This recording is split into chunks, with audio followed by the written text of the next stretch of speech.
Andrew Kane. I'm the state politics editor of the Richmond Times-Dispatch, and with me are my colleagues, Dave Ress and Michael Martz, who have done a lot of terrific reporting on data centers. And in this installment, we're going to talk a little bit about the politics of data centers as we get ready for another General Assembly session. So, Dave, as you've explained it in your reporting, we have the neighborliness issue and we have the energy issue. How is this playing out as far as quality of life for people who live near data centers? Well, I think we've seen in a lot of local boards of supervisors, people will come and raise concerns about living next to what is going to be a really large building. Some of these are millions of square feet, multiple stories. They do make noise, and people don't like them as neighbors. The other part of local political tension, though, is that they can be this enormous windfall in tax revenue, literally millions of dollars a year. The other thing that the neighborliness issue is doing is sort of encouraging some in the General Assembly to say, look, let's start telling localities what to do. This is something localities don't like hearing, and they have a fairly large voice in the General Assembly. So last year, we had several bills from folks in Northern Virginia on both sides of the political aisle trying to rein in data centers a little bit. Those efforts didn't get very far. They didn't get very far at all.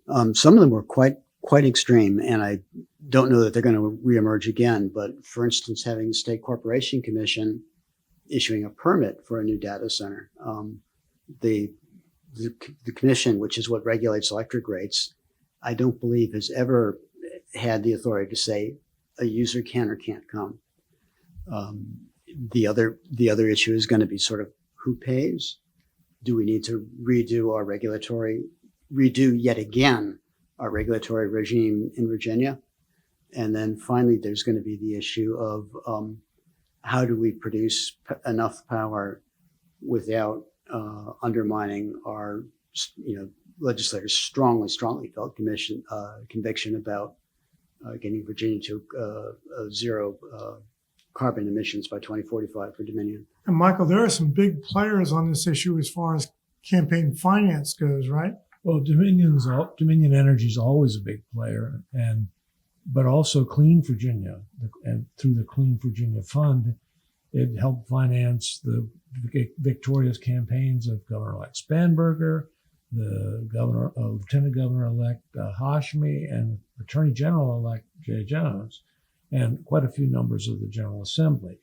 The data center industry, also developers, especially in Prince William, has been a big issue there, very contentious, where developers have been giving a lot of campaign money to members of the Board of Supervisors who vote for rezonings of data centers, and it's caused some bitterness there.